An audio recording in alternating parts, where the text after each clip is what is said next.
एक शहर में चोरों का आतंक ज्यादा बढ़ गया था। पुलिस स्टेशन में कभी कोई रिपोर्ट लिखवाने आता तो कभी कोई। उन चोरों की चोरियों से पुलिस बहुत परेशान हो गई थी। फिर एक दिन पुलिस स्टेशन में एक मीटिंग रखी गई, जिसमें चोरों को पकड़ने के लिए योजना बनाई गई। और उस योजना से पुलिस ने पूरे शहर के चोरों के नाक में दम कर दिया था। पुलिस एक के बाद एक चोरों को पकड़ रही थी। उन चोरों में से एक चोर बहुत चालाक था और वो ही पुलिस के हाथ नहीं आता है और जैसे तैसे बचकर एक जगह जाकर छिप जाता है और अपने आप से बोलता है, मुझे कुछ दिन के लिए ये काम छोड़ना होगा और इस शहर को भी छोड़ना होगा। क्यों ना मैं अपनी वेशभूषा बदल लेता हूँ, नहीं तो ये पुलिस वाले मुझे भी जेल में बंद कर देंगे। वो ये सोच ही रहा था कि तभी उसके आगे से एक साधु जा रहे होते हैं। अरे वाह, मैं भी साधु बन जाता हूँ, क्योंकि इस दुनिया में लोग चोरों को जूता मारते हैं, लेकिन अगर वही चोर साधु बन जाए तो उसके पैरों में पड़े रहते हैं। वो पुलिस से छिपता हुआ एक दुकान से साधु के कपड़े खरीद लेता है और साधु बनकर घूमता है। वो अब चंपक चोर से चंपक साधु बन जाता है। कुछ दिनों बाद ऐसे ही घूमते हुए वो एक गांव की ओर निकल जाता है।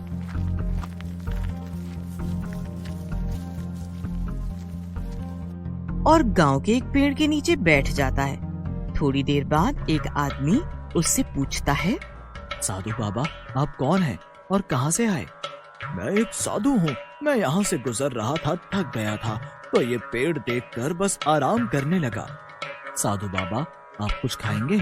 मैं आपके लिए अपने घर से भोजन ला देता हूँ, जब तक आप यहाँ पर आराम कीजिए। थोड़ी देर बाद वो आदमी चंपक साधु के लिए भोजन ले आता है और साधु से बात करते करते वो साधु की बातों में आ जाता है और उसे अपने और गांव के बारे में सब कुछ बता देता है। चंपक साधु के पास एक कला थी, वो बोलने में बहुत माहिर था। वो इतने अच्छे अच्छे प्रवचन देता था जिससे लोग उस चंपक साधु की बातों में आ जाया करते थे।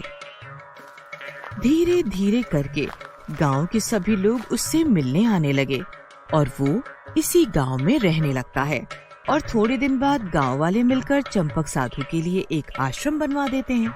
और कुछ दिनों बाद चंपक साधु के बहुत से शिष्य बन जाते हैं और उसे मुफ्त में सभी चीजें मिलने लगती हैं। उसे हर चीज का सुख था, बस उसे सांसारिक जीवन से छूटने का दुख रहता था। चंपक साधु अपने आश्रम में घूम रहा था कि तभी उसके आश्रम में एक सेठ आया। उस सेठ को भी पाखंडी साधु ने अपने बोलने की कला से प्रभावित कर लिया था। साधु बाबा, मेरे पास किसी चीज की कमी नहीं है, लेकिन फिर भी मुझे एक परेशानी है। हाँ बेटा, बोलो क्या परेशानी है? बाबा से कुछ मत छिपाओ, मुझसे कभी कुछ नहीं छिपता है। बताओ क्या परेशानी है, मैं तुम्हारी सारी परेशानी दूर कर दूंगा। सेठ ने सोचा, क्यों ना मैं अपना सारा सोना साधु के आश्रम में रख दूं। और वैसे भी साधु लोगों को तो धन संपत्ति का कोई भी मोह नहीं होता, वो तो भगवान का रूप होते हैं और किसी को कोई ऐसे देवता पर शक नहीं होगा कि उनके आश्रम में इतना सोना गड़ा हुआ है। क्या हुआ बेटा, तुम किस चिंता में खो गए? नहीं नहीं बाबा, वो ना मेरे पास बहुत सोना है, लेकिन मुझे चोरों का बहुत डर है। गांव में सबको पता है कि मैं सेठ हूँ तो मेरे पास बहुत पैसा और सोना होगा, मुझे यही डर है। इसी कारण मैं रात को भी सो नहीं पाता हूँ। मैं चाहता हूँ कृपया करके आप मेरा सारा सोना अपने आश्रम में रख लीजिए। सेठ से ये सारी बातें सुनकर चंपक साधु के मन में लड्डू फूटने लगते हैं। हाँ, क्यों नहीं, बस इतनी सी बात। तुम एक काम करो, आज ही आश्रम के बगीचे में गड्ढा खोदकर उसमें सारा सोना रख दो। जी साधु बाबा, मैं भी यही सोच रहा था कि मैं अपना सारा सोना आपके आश्रम में रख दूं। मैं शाम में सारा सोना ले आऊंगा। फिर शाम में सेठ 2 से 3 बड़ी बड़ी पोटलियों में अपना सारा सोना ले आता है। फिर क्या था, पोटलियों को देखते ही चंपक साधु की तो आंखें फटी की फटी रह गई। उसकी आंखें तो सोने की पोटलियों से हट ही नहीं रही थीं। फिर उस सेठ ने वो सोने की पोटली आश्रम के बगीचे में गड्ढा करके उसमें दबा दी और अपने घर लौट आया। सेठ को लगा कि अब तो मेरा सारा सोना साधु बाबा के पास है, वहाँ मेरा सोना सुरक्षित है। और वो रात को आराम से सोया। सेठ तो सो गया, लेकिन अब चंपक साधु को नींद कहाँ आनी थी। वो रात भर उस सोने के बारे में सोचता रहा। फिर तभी वो चंपक साधु अपने आप से बोलता है, अगर ये सोना मुझे मिल जाए तो मैं अपना पूरा जीवन आराम से गुजार सकता हूँ। कुछ समय बीतने पर साधु ने एक योजना बनाई। उसने सोचा कि वो इस सोने को लेकर चला जाएगा और सेठ को शक न हो, और अब इस गांव को छोड़कर जाने की बात कहेगा, ताकि सेठ को ये न लगे कि साधु उसका सोना लेकर भाग गया है।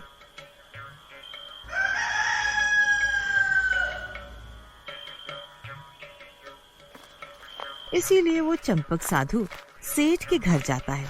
सेठ चंपक साधु को अपने घर आता देख खुशी से झूम जाता है और अपनी बीवी से बोलकर उसके लिए कई पकवान बनाने के लिए बोलता है। और वो चंपक साधु की बहुत खातिरदारी करता है। फिर चंपक साधु सेठ से बोलता है, सुनो सेठ धनीराम, मुझे अब यहाँ से जाना है, क्योंकि मैं एक सन्यासी हूँ और मैं किसी एक जगह नहीं रह सकता हूँ। मुझे और भी कई लोगों को मार्गदर्शन देना है, इसलिए मैं अब यहाँ से जा रहा हूँ। मैं बस तुमको बताने आया था कि तुम्हारा सारा सोना वहीं आश्रम के बगीचे में दबा हुआ है, क्योंकि मैं तो जा रहा हूँ, और अगर तुम्हारे सोने के साथ कुछ भी होता है तो मेरा नाम ना आए, क्योंकि मैं तो एक साधु हूँ। मुझे तो धन संपत्ति से कोई मोह नहीं है। ये सब सुनकर सेठ दुखी हो जाता है और फिर ऐसा बोलकर चंपक साधु वहाँ से चला जाता है। तभी सेठ के साथ में एक व्यापारी बैठा होता है और वो ये सब सुन रहा होता है, और तभी सेठ से पूछता है, सेठ धनीराम, ये साधु कौन है? तब सेठ व्यापारी को पूरी बात बताता है, जिसे सुनकर व्यापारी जोर जोर से हंसने लगता है। सेठ व्यापारी को हंसता देखकर बोलता है, अरे भाई, क्या हो तुम, ऐसे क्यों हंस रहे हो? अरे तुम तो मूर्ख हो, वो धोखेबाज साधु तुमको लूट कर ले गया। अरे भाई, कैसी बात कर रहे हो? वो एक संत है और बहुत ज्ञानी है। अगर तुमको मुझ पर विश्वास नहीं है तो तुम्हें अपना सारा सोना बचाना है तो उस जंगल चलो जहाँ सोना दबाया था। सेठ व्यापारी को आश्रम के बगीचे में लेकर जाता है और खुदाई करता है, लेकिन उसे वहाँ कुछ नहीं मिलता है। सोना ना मिलने पर सेठ जोर जोर से रोने लगता है। अरे भाई सेठ धनीराम, ये वक्त रोने का नहीं है, जल्दी चलो, वो धोखेबाज साधु अभी दूर तक नहीं गया होगा।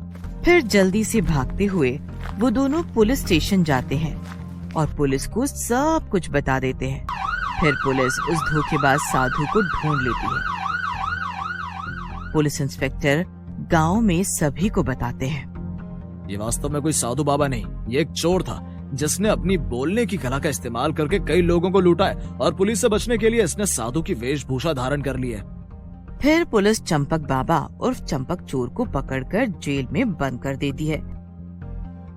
और इधर सोना मिलने के बाद सेठ की जान में जान आती है। सेठ व्यापारी से, तुम्हें कैसे पता चला कि ये साधु धोखेबाज है?